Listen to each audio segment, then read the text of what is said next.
Am 4. Dezember 2016 hat ein Amerikaner namens Edgar mit einem Sturmgewehr in einer Pizzeria in Washington D.C. um sich geschossen. Nach eigenen Angaben war er da, weil ein von Hillary Clinton geführter Kinderpornoring im Keller dieser Pizzeria minderjährige Sexsklaven gefangen hält. War natürlich völliger Quatsch. Die Pizzeria hatte noch nicht mal einen Keller. Auch bei dem Angriff auf das Kapitol waren viele Trump-Anhänger davon überzeugt, dass sie ein internationales Pädophilen-Netzwerk zur Rechenschaft ziehen. Befeuert werden diese Leute von einem anonymen Internetpropheten, QAnon, oder kurz einfach Q. Q ist angeblich ein hochrangiges Mitglied der US-Regierung, das geheime Informationen liegt in kryptischen Nachrichten über die Machenschaften hinter den Kulissen. Und überall, wo seine Anhänger auftauchen, folgt ihnen sein Symbol, das Q. Wer sind diese Leute? Woran glauben sie? Wie gefährlich sind sie? Wer sind diese Spinner und wie viele davon gibt es in Deutschland?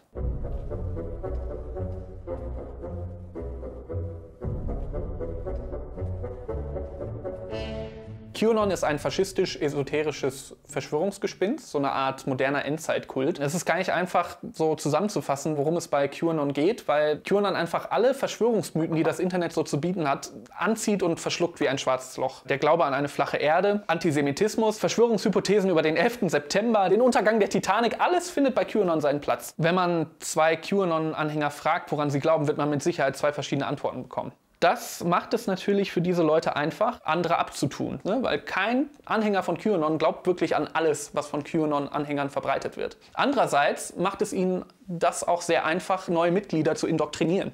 Es gibt 1000 Schnittstellen. So, du glaubst an Wunderheiler und Handauflegen? Zack, da gibt es eine Connection zu QAnon. Du glaubst, dass Juden insgeheim die Welt regieren? Ja, guck dir das mal an, da gibt es eine Connection zu QAnon. Bevor man also sich in diesem Labyrinth von abgefuckten Weltanschauungen verläuft, macht es vielleicht Sinn, ganz von vorne anzufangen. Und das möchte ich in diesem Video auch tun. Und ein bisschen darauf einzugehen, wie ist QAnon überhaupt entstanden.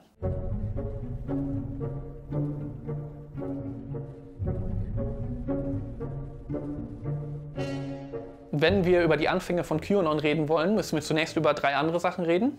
Über den Präsidentschaftswahlkampf in den USA 2016, über 4chan und über Pizzagate. Wenn man an Amerika 2016 zurückdenkt, ist man überrascht, woran man sich nicht mehr daran erinnert, so alles. Weil einfach so viel Scheiß in diesem Land seitdem passiert ist. Hillary Clinton, WikiLeaks, krass, das war ja mal ein großes Thema, so redet heute keiner mehr drüber. Kurz vor der Wahl von Donald Trump wurde der persönliche E-Mail-Account von Hillary Clintons Wahlleiter gehackt. Heute geht man davon aus, dass es der russische Militärgeheimdienst war. Auf jeden Fall wurden diese E-Mails geleakt und dann auf WikiLeaks veröffentlicht. Kommen wir mal zu 4chan.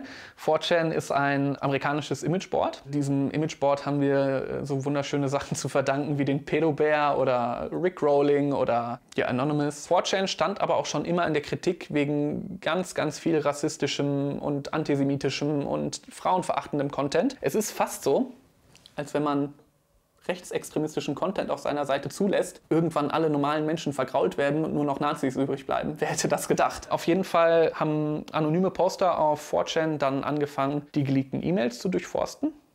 Schon vorher gab es im Zuge des Wahlkampfs relativ viel Fake News über führende Demokraten, die angeblich irgendwelchen Kinderpornoringen angehören. Leute, die blöd genug waren, diese frei erfundenen Geschichten zu glauben oder bösartig genug, um sie weiter zu verbreiten, haben dann in diesen geleakten E-Mails natürlich das gefunden, wonach sie gesucht haben. Sie haben in Worten wie Soße und Käsepizza Codewörter für Orgie und Kinderporno erkannt. Als Zentrum der Verschwörung haben sie dann irgendwann die Pizzeria Comet Ping Pong ausgemacht, weil der Besitzer auch in den E-Mails aufgetaucht ist, weil er mal für einen Fundraiser beim Catering mitgeholfen hat. Ja, und so hat die Geschichte sich dann immer weiter verbreitet. Sie wurde von Fake-News-Seiten aufgenommen wie Infowars und wurde durch berühmte Leute auf Twitter verbreitet, wie zum Beispiel den Minecraft-Begründer Notch. So wurde die Pizzagate-Verschwörung geboren. Es dauerte nicht lange, dann fanden vor dieser Pizzeria Proteste statt, die Mitarbeiter wurden belästigt und ja, irgendwann hat unser guter Freund Edgar zur Waffe gegriffen und wollte Kinder aus dem Keller befreien.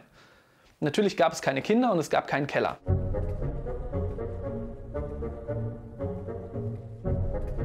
Wenn du glaubst, dass dieser ganze Pizzagate-Scheiß gar nicht so verrückt klingt und man zumindest mal hören müsste, was die Befürworter dazu sagen, dann kannst du dich verpissen. Sorry, dann wird das nicht das Video für dich. Wenn jemand mit so einem Scheiß kommt, muss er beweisen, dass es stimmt und nicht andersrum.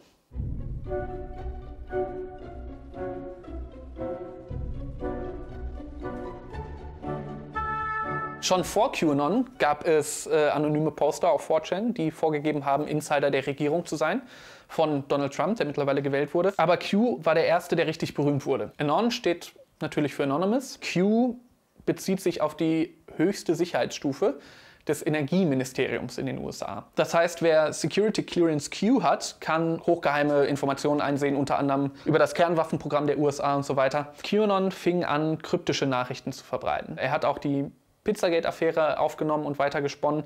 Es ist, wie gesagt, echt schwierig, alles zusammenzufassen, woran QAnon-Anhänger glauben. QAnon verhält sich nicht wie eine konkrete These, die man beweisen oder widerlegen kann. QAnon verhält sich eher wie eine Religion oder wie eine Sekte.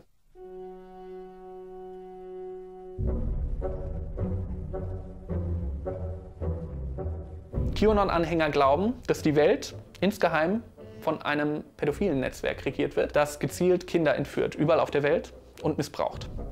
Und aus dem Blut dieser Kinder dann ein Mittel gewinnt, das es sich spritzt, um sich zu verjüngen. Adrenochrom, vielleicht habt ihr da schon mal von gehört, bei Xavier Naidoo oder so. Donald Trump ist für sie eine Art Messias, der hinter den Kulissen auf ein großes Erwachen oder den Tag des Sturms zuarbeitet, an dem er die Macht an sich reißt und das pädophile Netzwerk zur Rechenschaft zieht. Nur um noch mal ganz klar zu werden, das ist alles kompletter Quatsch. Wie gefährlich QAnon wirklich ist, haben wir bei dem Angriff auf das Kapitol gesehen, Anfang Januar. Eine aktuelle Befragung von YouGov in den USA hat ergeben, dass 30% oder fast 30% der Republikaner glauben, dass QAnon gut oder sehr gut für Amerika ist. Eine weitere Umfrage hat ergeben, dass die Hälfte aller Trump-Supporter glaubt, dass führende Demokraten Teil eines Kinderporno-Netzwerkes sind. Aber das sind die verrückten Amis, ne? So hier in Deutschland.